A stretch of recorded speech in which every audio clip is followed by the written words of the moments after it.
président Tolem est arrivé ce vendredi à Phnom Penh, entamant ainsi sa visite d'État au Cambodge à l'invitation du roi du Cambodge.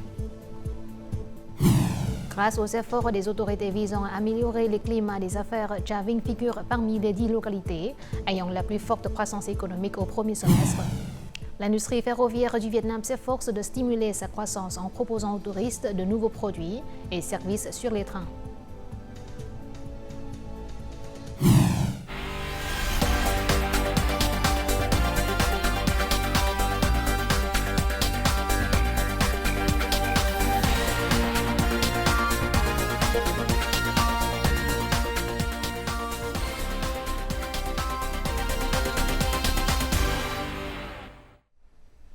Mesdames, Messieurs, bonjour, bienvenue à cette nouvelle édition du Journal francophone. Dans le cadre de sa visite officielle au Laos, le président de la République Tolem s'est rendu ce vendredi matin à l'école bilingue vietnamo-laotienne Nguyen Du, une école réservée aux enfants de Vietnamiens établis au Laos, située dans la capitale Vientiane. À cette occasion, le Tolem a félicité l'école pour ses réalisations au cours de ses 16 années de développement, tout en soulignant son rôle vital dans l'éducation.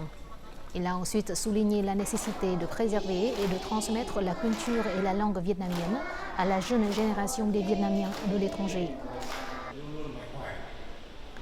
Ce vendredi matin également, le président Tolem a rendu visite au personnel de l'ambassade du Vietnam au Laos et a rencontré plus de 100 représentants d'organisations, d'associations et d'entreprises vietnamiennes au Laos. Le parti et l'État accordent beaucoup d'attention à la diaspora, tout en demandant aux ressortissants vietnamiens de respecter des lois locales et de constituer un pont entre le Vietnam et le Laos. À cette occasion, le président a remis $10 000 à l'Association générale des Vietnamiens au Laos pour lui permettre de rénover ses installations et d'organiser des activités pour la communauté.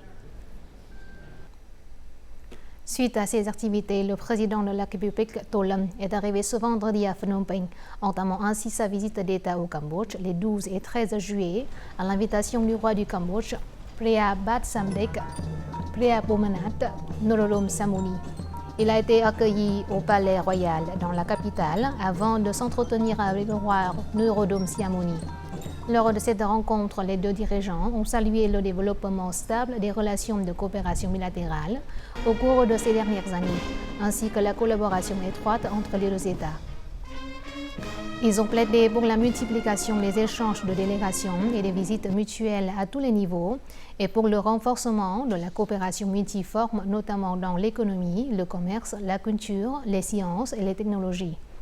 Ils ont également convenu de résoudre toutes les questions en suspens dans un esprit d'amitié, de bon voisinage et de solidarité. Suite à cette entrevue, Tolem a rendu visite à la reine-mère Norodom Monie Sihanouk et l'a respectueusement invitée à se rendre au Vietnam. Ce vendredi soir, le roi Norodom Sihamoni a offert une réception solennelle au président Tolem et à la délégation de haut rang du Vietnam. Cet après-midi, dans la province de Hậu Giang, le Premier ministre Phạm Minh Chính est allé inspecter la construction de l'autoroute Cần Thơ-Cà Mau dans le cadre du projet d'autoroute nord-sud à l'est pour la période 2021-2025. C'est la 4e fois que le Premier ministre se rend sur ce chantier de construction et rencontre les fonctionnaires et les travailleurs. Il leur a demandé d'éliminer les difficultés et les obstacles pour favoriser l'avancement de ce projet très important. Le Premier ministre a souligné que les entrepreneurs doivent investir dans l'achat de machines et d'équipements modernes. Il faut également faire attention et prendre soin de la vie matérielle, spirituelle et des moyens de subsistance des personnes affectées par le projet. Selon le ministère de l'Agriculture et du Développement rural, les exportations de fruits et légumes au premier semestre de cette année ont atteint $3,4 milliards, soit une hausse de 28% par rapport à la même période de l'an dernier. Le durian, le fruit du dragon, la banane et le longan sont des fruits qui contribuent grandement à la croissance des exportations de fruits et légumes. Les marchés clés ont également enregistré une augmentation de 10 à 50% par rapport à la même période de l'année dernière. Les exportations de fruits et légumes devraient continuer à être favorables dans les mois à venir, grâce à une offre intérieure abondante et à une demande croissante des marchés traditionnels et potentiels. L'industrie des fruits et légumes est convaincue de pouvoir atteindre un chiffre d'affaires record à l'exportation de 7 milliards de dollars cette année. L'industrie manufacturière est l'un des principaux moteurs de croissance de l'économie. Au cours des 6 premiers mois de cette année, le secteur de l'industrie et de la construction a connu une croissance assez élevée de 7,5%. Par ailleurs, les filières du plastique, du bois, de l'agroalimentaire et des poissons continueront de prospérer au prochain semestre. Tout de suite, état de lieu à Ho Chi Minh Ville. En raison de la transformation verte du marché, certaines entreprises ont rapidement converti leurs produits en augmentant l'utilisation de matériaux recyclés. Au premier semestre de cette année, cette entreprise de fabrication d'emballage a augmenté la proportion de produits répondant aux critères verts du marché d'exportation. Sur 10 produits fabriqués, 4 sont issus de matériaux recyclés. Grâce à cela, sa dynamique de croissance au cours des 6 derniers mois a augmenté de 10% par rapport à la même période de l'année dernière. Nous avons utilisé des matériaux recyclés localement. Cela correspond aux besoins actuels de l'économie circulaire. En utilisant des matériaux recyclés au niveau national, nous pouvons réduire les matériaux importés, ce qui contribue à modifier la structure des coûts, à rendre les prix compétitifs et à augmenter la valeur du produit. La commande de production au cours des 6 premiers mois de cette année se sont redressées et sont plus stables que l'année dernière. Actuellement, de nombreuses entreprises dans les domaines de la transformation des fruits et légumes et de la production de plastique ont des commandes d'exportation complètes jusqu'à la fin du 3e trimestre. Nos principaux produits d'exportation se sont redressés. Les commandes à l'exportation montrent des signaux positifs. Cela contribue à maintenir la dynamique de croissance du PIB. Au cours du second semestre, les saisons de pointe de consommation devraient améliorer la demande de consommation intérieure, favorisant ainsi la production. La politique de réduction de la taxe sur la valeur ajoutée de 2% continue d'être appliquée jusqu'à la fin de l'année, contribuant à réduire considérablement les coûts des intrants pour les entreprises. La pression des matières premières est considérablement réduite. Cela entraîne une augmentation de la productivité et de la production des entreprises. Les travailleurs auront plus de travail. Selon les experts, pour assurer la production, les entreprises devront calculer soigneusement l'offre de main-d'œuvre qualifiée et hautement qualifiée pour répondre aux besoins des industries manufacturières et de transformation. Située au sud du Vietnam, Cha Vinh était auparavant une province en difficulté, fortement dépendante de l'agriculture. Pourtant, ces dernières années, les autorités provinciales ont mis en œuvre de nombreuses mesures pour éliminer les difficultés et les obstacles des entreprises. Grâce à cela, au cours des 6 premiers mois de cette année, Cha Vinh a figuré parmi les 10 localités ayant la plus forte croissance économique du pays, se classant au premier rang dans la région du delta du Mekong. Cette entreprise est spécialisée dans les produits à base de noix de coco, notamment le charbon actif. Elle a réalisé 65% de son plan de production annuel et a reçu suffisamment de commandes pour le 3e trimestre. Les autorités de la province ont mis en œuvre des politiques macroéconomiques en matière d'assouplissement, de réduction et d'exonération fiscale. Elles rencontrent souvent des entreprises comme la nôtre pour nous aider à résoudre les difficultés et les problèmes. La province de Cha Vinh considère l'amélioration du climat des affaires comme un facteur clé pour attirer les investissements. Les démarches administratives sont traitées rapidement et efficacement. Ceci est très apprécié par le monde des affaires. Les autorités, du niveau communal jusqu'au niveau provincial, ont créé des conditions favorables pour nos activités. Elles entretiennent un dialogue régulier avec les entreprises, ce qui est très utile. Au premier semestre, le taux de croissance économique de Cha Vinh a atteint 10,27%, se classant au premier rang dans le delta du Mekong et au 6e rang national. Cette réussite remarquable est due aux efforts persistants visant à améliorer l'environnement d'investissement au fil des ans. Au début de l'année, nous nous sommes préparés à promouvoir les investissements en collaborant avec les ministères, les directions et les localités pour exploiter le potentiel de la province et attirer ainsi davantage d'investisseurs. Nous avons organisé une conférence pour analyser les indicateurs de performance. À partir de là, Des solutions peuvent être développées pour améliorer les domaines peu performants en attribuant des responsabilités à des départements spécifiques.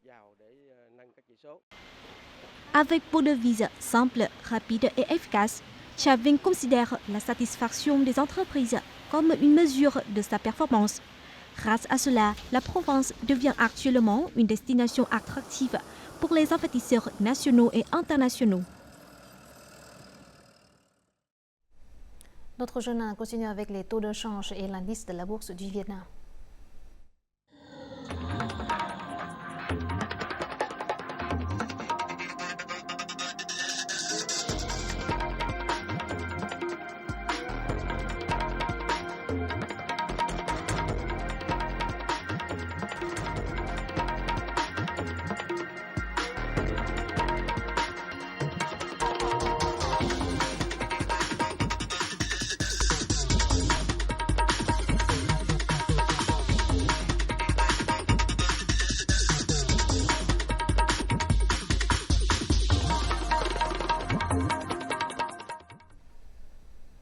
D'ici 2025, toutes les provinces, villes, parcs de haute technologie, parcs industriels, gares ferroviaires, ports maritimes et aéroports internationaux disposeront du service 5G.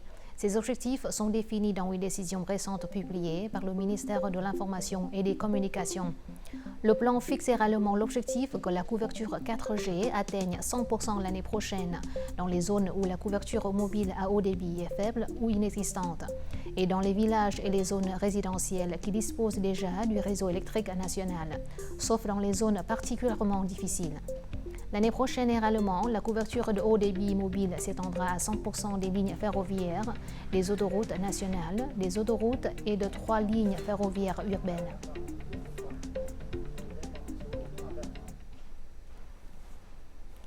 Deux baleines viennent d'apparaître nageant dans la zone côtière du village de Phuoc Dong, commune d'An Hai, district de Tuy An, province de Phú Yên. Cette observation a été enregistrée par la population locale jeudi 11 juillet. Les deux baleines sont assez grandes, mesurant chacune environ 10 mètres de longue et pesant plusieurs tonnes. Elles remontent continuellement à la surface de l'eau. Selon l'expérience des pêcheurs, l'apparence de ces baleines indique que l'environnement marin ici est très bon et que l'approvisionnement alimentaire de cette espèce est extrêmement riche. Les voyages en train au Vietnam ont fait la une des journaux étrangers. Le guide de voyage britannique Lonely Planet a même désigné le chemin de fer nord-sud comme l'un des voyages ferroviaires les plus incroyables au monde. L'industrie ferroviaire vietnamienne a récemment proposé de nouveaux produits pour aider les visiteurs à découvrir le patrimoine, la culture et la cuisine vietnamienne. Cette industrie s'efforce de saisir cette opportunité en or pour stimuler sa croissance. Rénover les voitures, ajouter de nouveaux services, le secteur ferroviaire a mis en œuvre de nombreux changements ces derniers temps pour attirer les touristes. Grâce à ces efforts, au cours des 6 premiers mois de cette année, le nombre de touristes voyageant en train a atteint près de 3 millions. Le prix est abordable. Les sièges sont confortables et les plats sont très bons. Je trouve le train très beau et moderne. Nous sommes satisfaits de ce voyage. Afin d'améliorer l'expérience des touristes, l'autorité nationale vietnamienne du tourisme et les chemins de fer vietnamiens ont signé un protocole d'accord ouvrant la voie à la coopération dans la promotion du tourisme ferroviaire au cours de la période 2024-2030. Nous nous coordonnerons avec le secteur ferroviaire pour mener des promotions afin d'attirer les touristes. En plus de diversifier les produits touristiques, nous améliorerons la qualité des services et de la main-d'œuvre grâce à de multiples sessions de formation. Au cours de leur voyage en train, les touristes auront la possibilité de participer à des activités récréatives et de se plonger dans l'atmosphère joyeuse tout en admirant de magnifiques paysages. Les aventuriers cherchant un aperçu du cœur culturel du centre du Vietnam ne devraient pas manquer la ligne ferroviaire Huế-Đà Nẵng. En plus de cela, un circuit ferroviaire reliant Hanoï à Hải Phòng offre aux touristes l'occasion d'explorer la cuisine locale de la ville portuaire du Nord. Ces circuits ont attiré un grand nombre de touristes nationaux et internationaux. La combinaison des services de transport et de tourisme offre des expériences uniques aux touristes, cherchant à explorer l'histoire, la culture et le patrimoine du Vietnam.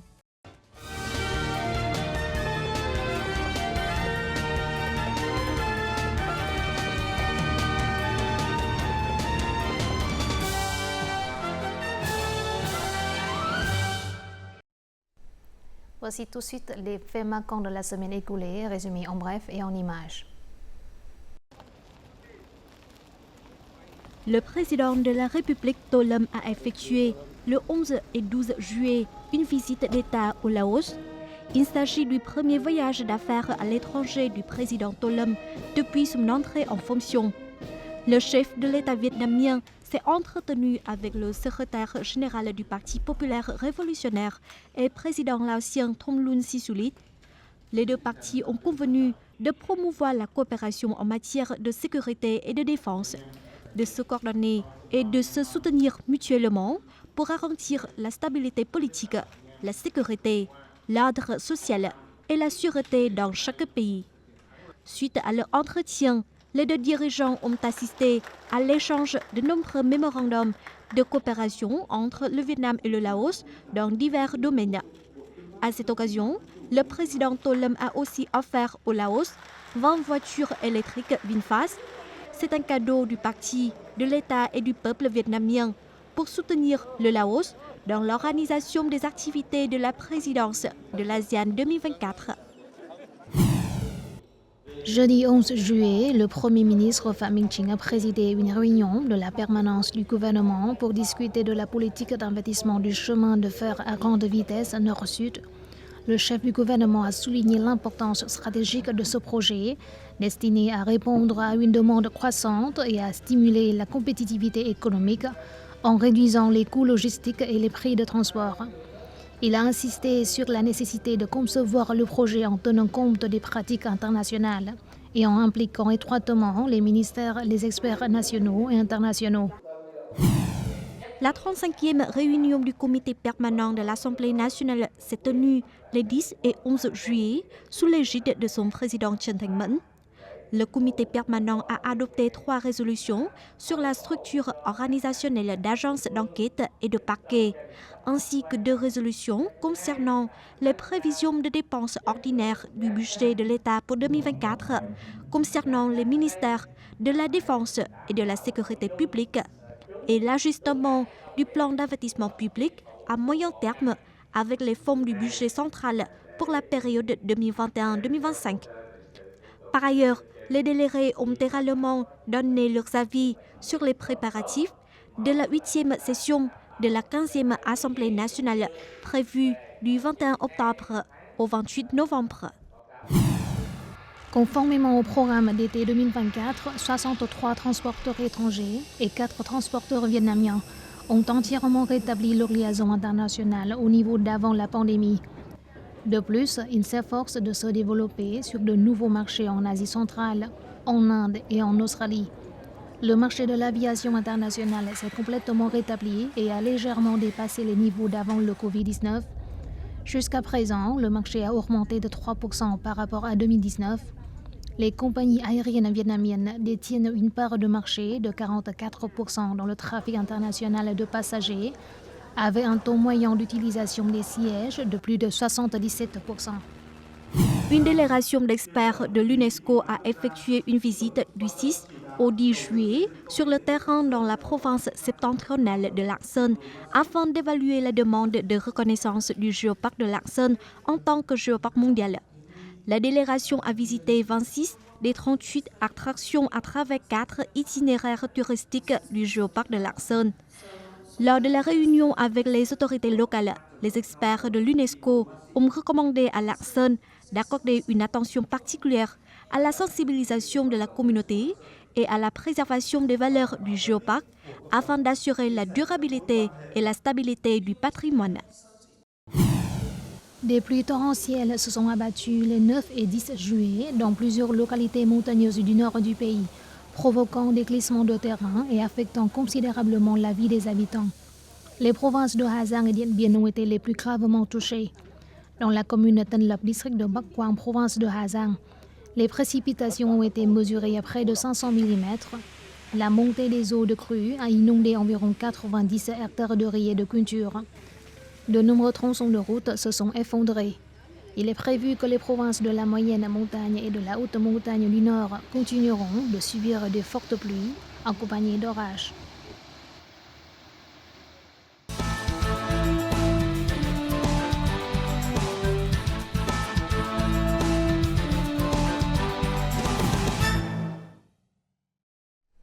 Pour la première fois, le Vietnam a pu recréer une comédie musicale standard de Broadway. Ce spectacle a été joué par de jeunes comédiens vietnamiens qui n'ont pas beaucoup d'expérience dans l'interprétation de comédie musicale. Le spectacle s'appelle Shrek et est dirigé par le réalisateur australien Jesse Donaldson Jarrett. Ce spectacle sera présenté en première à Hanoï et à Ho Chi Minh Ville en juillet et août prochain et promet d'apporter au public des performances impressionnantes et des émotions explosives.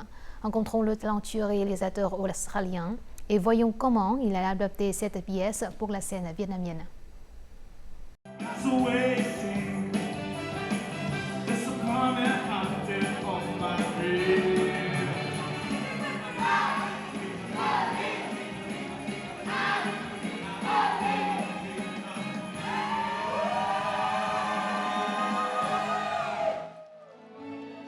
La musique est le scénario de la comédie musicale de Broadway. Les vêtements fabriqués à partir de matériaux recyclés. Les artistes sont diversifiés en apparence et en genre. Shrek en National Tour réunit plus de 30 jeunes acteurs, dont la plupart ont peu d'expérience ou n'ont jamais joué dans des comédies musicales.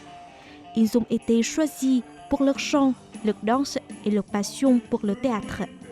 Au lieu de choisir des visages célèbres pour le casting, le metteur en scène Jesse Donaldson Jarrett a donné des opportunités pour de nouveaux visages, contribuant ainsi à mettre en valeur le message de la pièce, diversité et égalité. Je suis la plus jeune actrice du casting de Shrek. Probablement parce que mon apparence, mon âge et ma voix sont adaptés pour jouer le rôle de la petite Fiona.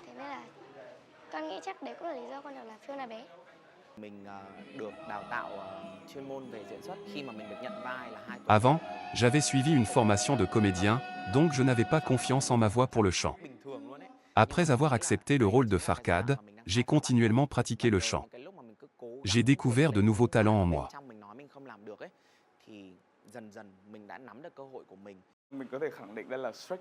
Cette pièce de Shrek est destinée au public vietnamien.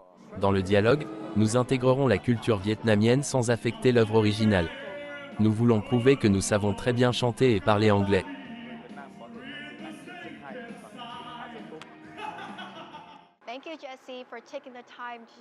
Bonjour Jessie, en tant que metteur en scène, comment avez-vous renouvelé la célèbre pièce Shrek pour la rendre nouvelle et plus intéressante?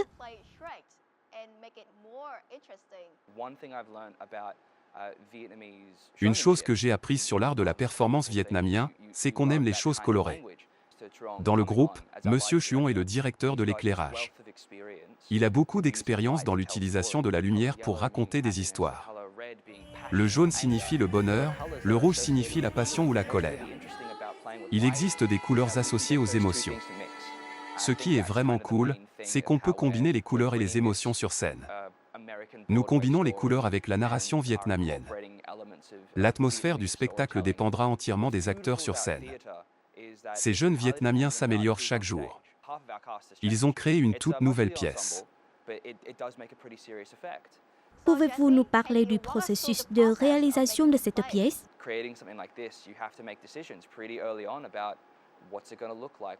Pour monter une pièce, nous avons besoin du consensus de tous et déterminer le message que nous voulons faire passer. Le casting des acteurs est une des étapes importantes. Et quand tout est prêt, il faut avoir une idée générale du programme, de la disposition lumineuse. Un grand défi que nous avons rencontré pendant la production était le temps, car les acteurs ne pouvaient pas consacrer tout leur temps à la pièce. Pour monter un spectacle en Australie, vous devrez répéter 4 à 6 semaines à temps plein. Mais au Vietnam, nous ne pouvons pas faire cela. Nos acteurs ont leur propre vie, ils doivent étudier et travailler. Nous essayons donc de nous entraîner 3 heures par jour. Cela nous a donc pris près de 3 mois de pratique. Produire une comédie musicale n'est pas simple du tout.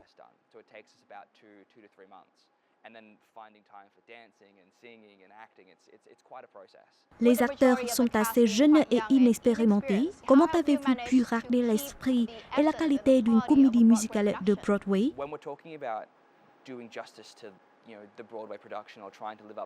Pour réaliser des productions de Broadway ou adhérer aux normes professionnelles, nous devons nous faire confiance lors de notre collaboration. Je veux vraiment travailler avec quelqu'un qui est passionné par son travail. Nous recherchons des acteurs qui sont ici en raison de leur amour pour l'art et qui peuvent donner la meilleure performance possible. Tous les acteurs choisis sont des amateurs. Mais avec notre amour pour l'art, nous avons créé ensemble une comédie musicale professionnelle.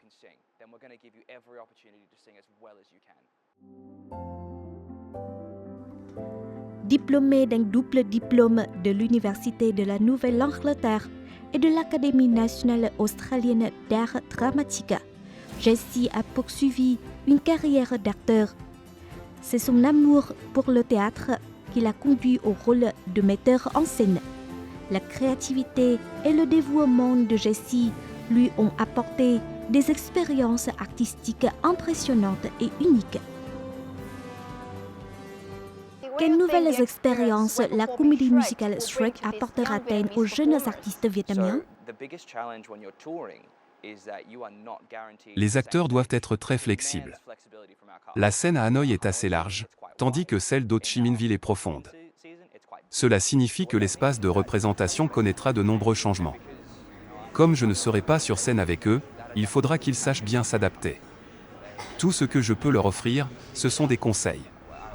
Le succès de la pièce dépend des acteurs. Quels sont vos projets? Envisagez-vous de collaborer avec d'autres artistes et producteurs vietnamiens?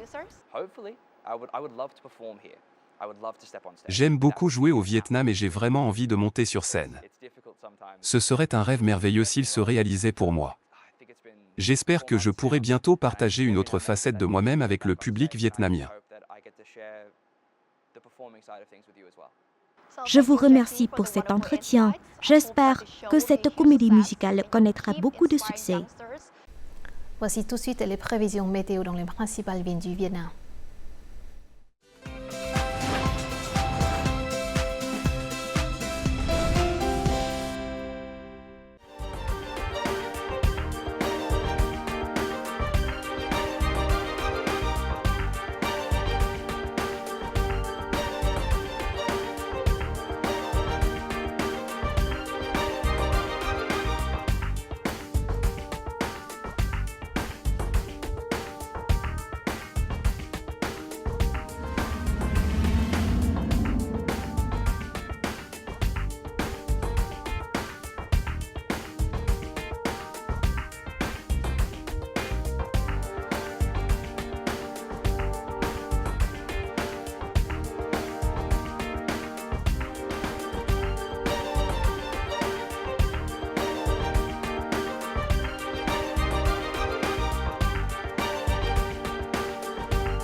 C'est la fin de notre journal francophone. Merci de votre attention. Afin de regarder en ligne les émissions de la chaîne VTV4, veuillez consulter le site web apparu à l'écran.